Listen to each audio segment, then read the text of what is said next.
안녕하세요. 저는 30대 후반의 남자입니다. 어린 아들이 한 명 있고 회사원이에요.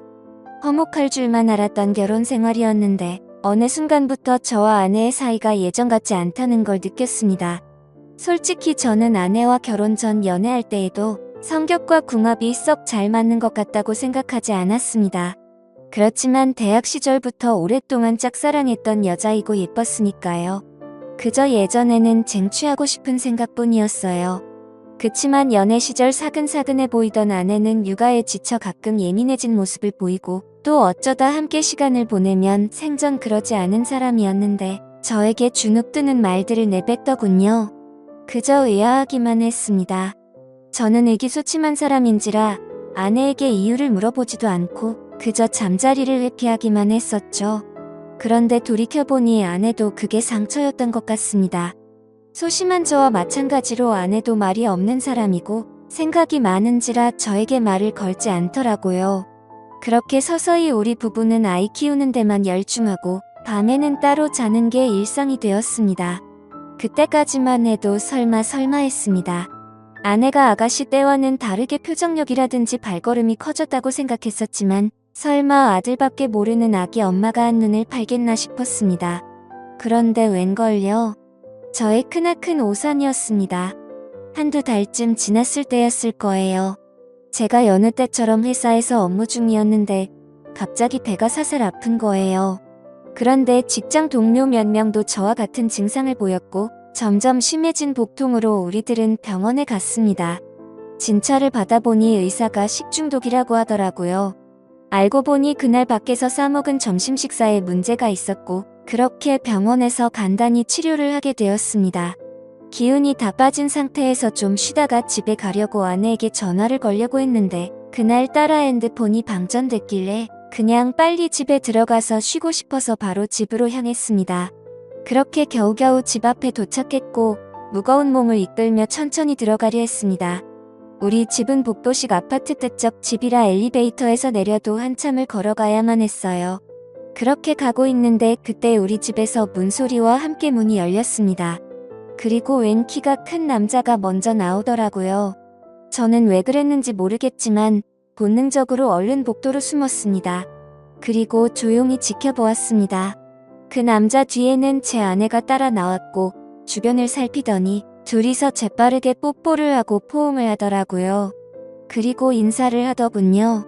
그 모습을 보자 뭔가 머릿속을 스치면서 손이 부들부들 떨리고 화가 치밀어 올랐습니다.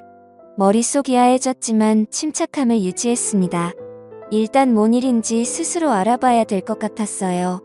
그 남자가 엘리베이터를 타고 내려가서 차 타는 법까지 지켜본 후 저는 제 차로 갔습니다. 바로 들어가면 아내가 걸린 거 아닌가 하고 눈치챘거든요. 한 1시간 정도 지났을까요? 저는 오만 가지 생각을 하고 찝찝한 기분 상태로 집에 들어갔습니다. 들어가니 역시 놀란 표정의 아내가 약간 말을 더듬으면서 묻더라고요. 이 시간에 연락도 없이 웬일이야? 응, 점심 먹은 게 탈이 나서 그게 식중독이라네. 병원에서 치료받고 오는 길이야. 여보, 그럴 거면 연락을 줘야지. 다음에는 연락부터 해. 나 깜짝 놀라잖아. 알았지? 아니, 당신은 내가 아픈 것보다 연락 안 하고 들어와서 놀란 본인이 더 중요해. 너무하는 거 아니야. 애정이 없어져도 그렇지. 아픈 남편을 걱정하기는커녕 본인 바람핀 거 들킬까봐 점점 긍긍하는 게 꼴보기 싫어서 큰 소리를 쳤던 것 같아요. 알겠어라는 그냥 놀라서 한 말이야. 근데 제가 사는 이 집에 외간 남자를 들인 아내를 도저히 용서할 수 없겠더라고요. 저는 누워서 아내의 바람을 수면 위로 드러낼 방법들을 생각했습니다. 일단 아내의 핸드폰과 아내의 블랙박스를 통해 증거를 모아야 했어요. 제일 먼저 떠오른 게 핸드폰인데 아파서 냄새에 예민하니까 화장실 청소를 좀 해달라고 했습니다. 아내는 평소 같으면 표정이 안 좋았을 텐데 아까 저에게 좀 미안했는지 바로 알았다고 하더군요. 아내가 화장실 청소를 하는 사이 저는 얼른 아내의 핸드폰을 열어보았습니다. 보니까 비밀번호로 잠겨 있더라고요. 순간 멍해졌지만 아이 생일을 입력하니 바로 되더군요. 허술하게 잠금해놓은 덕분에 저는 적나라한 아내의 일탈을 엿볼 수 있었습니다. 대화창을 열어보았는데 아주 가관도 아니더군요. 아까 그 남자와 나눈 대화에서 저급한 내용들이 너저분히 있었고 제 아내가 맞나 싶을 정도였어요. 이건 뭐 대화 내용과 관심사가 오로지 그것에 관한 것뿐이더군요. 그리고 얼마나 만족한 남자인지 아내가 그 칭찬을 자꾸 했더라고요. 순간 더 화가 났습니다. 그런데 충격은 거기서 그치지 않았네요. 보니까 10살이나 어린 20대 남자와의 대화 내용도 있는 거였습니다. 2명의 남자를 만나고 다니는 거였네요. 그리고 그 어린 남자와도 은밀한 대화를 나눈 게 보였는데 심지어는 사진까지 주고받은 거였습니다. 또 다시 손이 바들바들 떨렸어요. 그리고 그 어린 남자의 사진도 보았는데 나이만 어렸지 아주 저와 비교했을 때 제가 기가 죽을 정도로 체격이 커 보이더군요. 일단 모든 걸 사진으로 증거를 남긴 후 모른 척하고 누웠습니다. 다음 날에는 퇴근하자마자 아내의 자동차 안에 블랙박스도 확인해 보았어요. 보니까 두 남자와 자주 만나는 시간대 그리고 자주 가는 장소들을 알 수 있겠더라고요. 어느 평일 점심시간 저는 회사 점심시간에 조금 일찍 나와서 집 앞 주차장에서 몰래 대기를 하고 있었어요.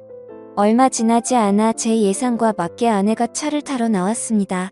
다른 남자 만나러 갈 때 설레어 보이는 아내를 보니 비참함이 몰려왔습니다. 그렇게 몰래 뒤따라갔고 아내가 마침한 오피스텔로 들어가더군요. 얼른 따라 들어갔고 아내가 엘리베이터에서 몇 층에 내리는지 몰래 지켜봤습니다. 6층이더군요. 조금 뒤 올라갔는데 호수가 많아서 어디로 들어갔는지 알 수가 없더라고요. 그런데 현관 밖으로부터 아내의 목소리가 들리는 곳이 있더군요. 어디라고 말하지 않아도 금세 알 수 있었네요. 신발 소리가 들리지 않게 조심조심 그곳 앞에 섰습니다. 문 앞에 갔을 땐 방금 전까지 아오오 웃던 아내와 애간 남자의 목소리가 조용해지더니 잠시 뒤 아주 난리도 그런 난리가 아닌 듯한 더러운 소리가 들려왔어요. 아내한테서 한 번도 들을 수 없던 것인데 아내는 그렇게 행복했나 봅니다.